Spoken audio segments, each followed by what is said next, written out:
Choosing the perfect place to call home is no small decision, especially if you're thinking about moving to another state. But if you're thinking Southern Brevard County in Florida might be the right place, this video is for you. Today, we're going to look at Palm Bay and Melbourne and compare and contrast the two communities so that you can make a more informed decision on which one might be the right choice for you. We'll tackle housing costs and costs of living, travel, traffic, shopping and dining options, and more. All the things that make these two cities unique. By the end, you should have a much better idea of which one of these two towns would be the right place for you and your needs and desires. Palm Bay and Melbourne essentially act as sister cities. They come right up next to each other. You really can't tell the difference when you're driving on a road whether or not you're in Palm Bay or Melbourne. They also have the border of the Indian River right up the East Coast. So they both have the availability of enjoying the water in terms of boating and fishing and enjoying the cooling breezes that come in the summer months because of the proximity to the water. Melbourne does have the advantage of having 3 different bridges that will take you beachside. So they are a bit closer in terms of travel time to get to the beach. But still, Palm Bay is 20 minutes or less, and you're on the water taking in the rays.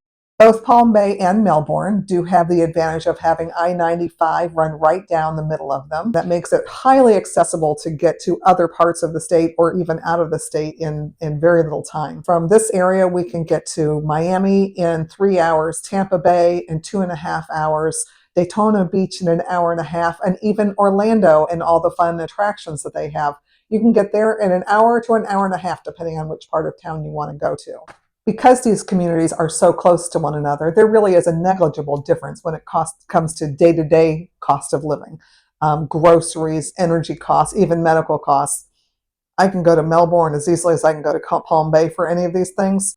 Both of these communities work hard to preserve the natural habitat and wildlife in the area. So wildlife habitat, nature trails, and more are available from either community throughout the area. With job industries like aerospace, technology, healthcare, and education being highly accessible in both communities, there's really no difference in either of those either. Hi, I'm Lee Johnson. I'm with Brownfield Real Estate Group.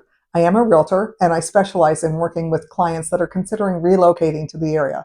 It's why I created this YouTube channel, and I love being able to provide lots of really good information that will help you make an informed decision. If you're enjoying this video, I hope you'll take a moment to hit the like and subscribe buttons so that you'll see more of my videos. And of course, you're always welcome to pick up the phone, text me, call me, or leave a comment down below. I would love to converse with you and see if I couldn't be of a service to you.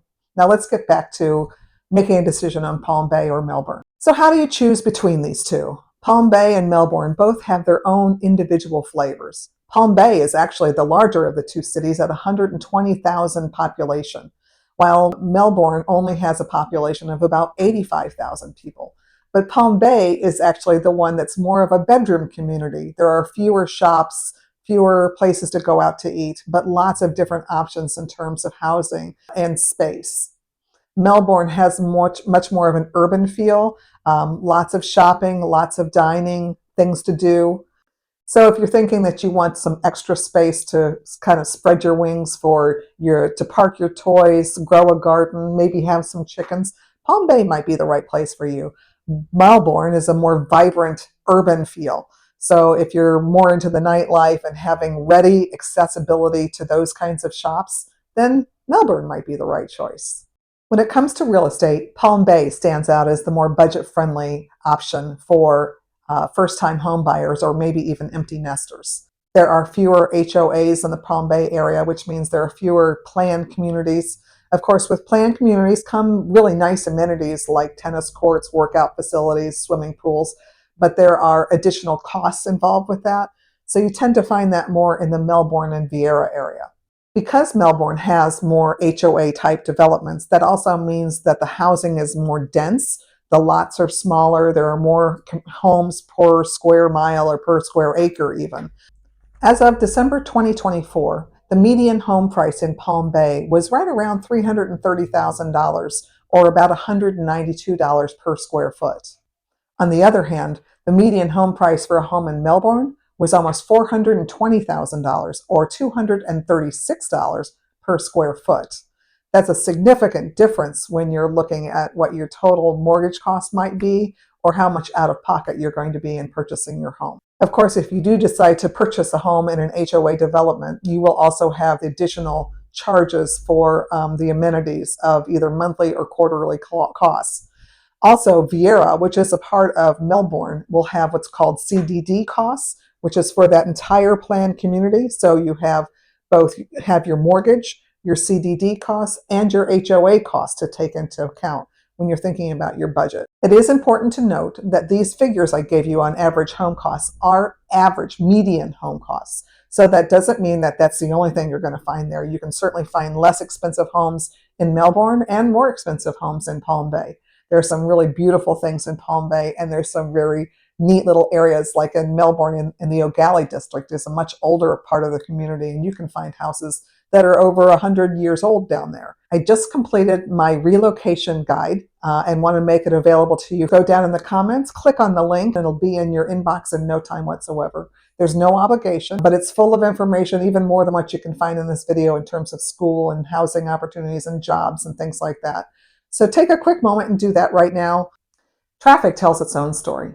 Palm Bay's spread out neighborhoods make travel a much easier opportunity than, say, in Melbourne, where the neighborhoods are much denser and much closer together. I've lived in this area for a number of years, and it's still a rare opportunity when I get in my car and I'm going to a house and I don't turn on my GPS. I love to say that Palm Bay is the spaghetti streets, because it really feels sometimes like somebody just dropped a bowl of spaghetti and looked down and went, that looks like a good layout. Palm Bay has a lot of canals that help with the environment in terms of lack of flooding and water control, but it does make a challenge in building a grid pattern for your development. So there are a lot of winding roads, a lot of roads that one time will go north-south and just a few miles away will go east-west even. Melbourne is a little bit more easier to navigate, but with the planned communities also comes more traffic. There are areas in Viera where you'll have a main north-south artery and you'll have neighborhoods dotting the way all the way up and down the street.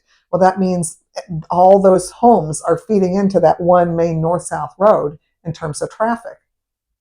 Whether those folks are going to work or going to the store, it's still a lot of traffic. One of the interesting things that has sort of come from this is the popularity of golf carts in Melbourne. It's almost a status symbol for kids in Viera once they get their driver's licenses to golf cart to school. It's also a very positive mode of transportation in terms of going out for dinner, going to the grocery store, or even going over to a friend's house or running down to the pool if you live in an HOA. Of course, that's a great thing for the environment. It reduces the traffic. It's less costly for the homeowner to run a golf cart over a car. So there are definitely advantages, but it's been an interesting offshoot to have that happen because of the traffic that has been building up.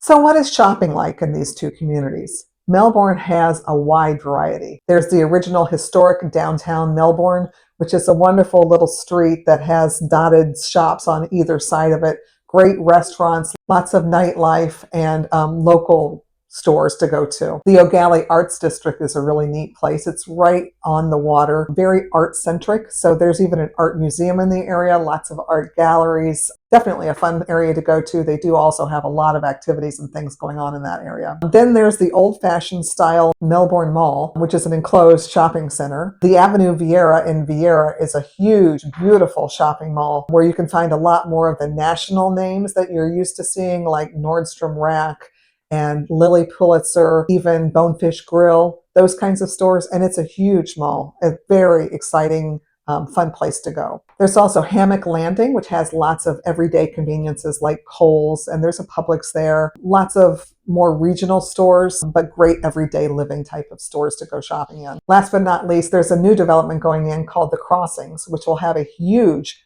Home Depot. It's actually already open. They're working on building a Whole Foods there, which everybody in this area is really excited about. And there is a Miller's Ale House amongst several other restaurants going in. Palm Bay, by comparison, is a much quieter area. As I described it, it's really much more like a bedroom community where you kind of have to drive to go out for dinner or to go shopping. You will find smaller restaurants and more fast food type choices on Malabar or Palm Bay Road or Babcock Road. But most of what you see in Palm Bay is just neighborhoods, lots of housing.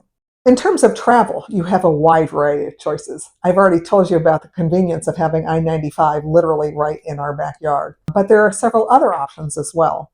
Melbourne Orlando International Airport had over 750,000 passengers in 2024. Even though it says Melbourne Orlando Airport, it is an offshoot of the airport, but it is its own international airport and does get an amazing amount of traffic, which is exciting in terms of tourism and bringing people to our area. The newest form of transportation to come to Florida is the Bright Line, which is a high-speed railway line taking passengers from Miami, Fort Lauderdale, and Palm Beach all the way up the coast through Brevard County over to Orlando, and the intent is that eventually it will also go as far as Tampa Bay. There is not currently a stop in Brevard County. However, in just this month, in January of 2025, it was announced that they will be building a Brightline stop in Cocoa Beach.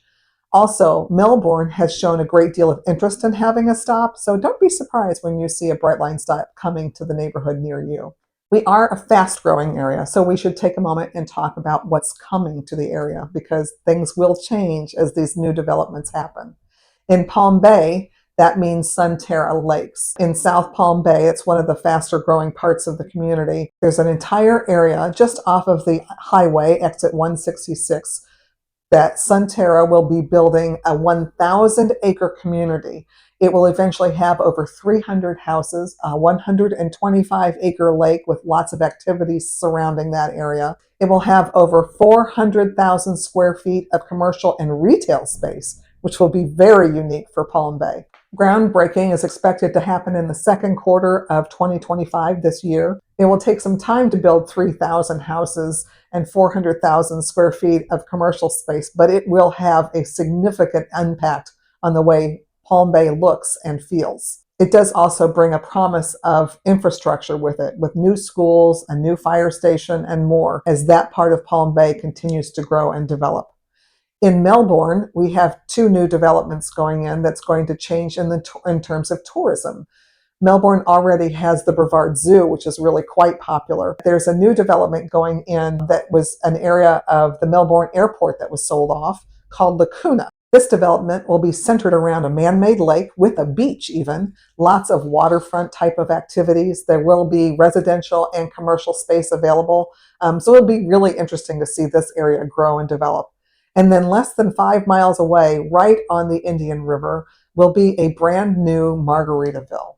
This is a $75 million project. It is expected to be open in late 2025 or early 2026. Included will be 5 restaurants, a huge event venue, a 150-room hotel, a 4-tier parking garage, and over 200 boat slips. So you'll be able to take your boat right in and watch a concert, go out for dinner, stay overnight, spend some tourism dollars in our county, and then move on. Having this kind of tourism coming to Brevard County is going to change the face of these communities as well.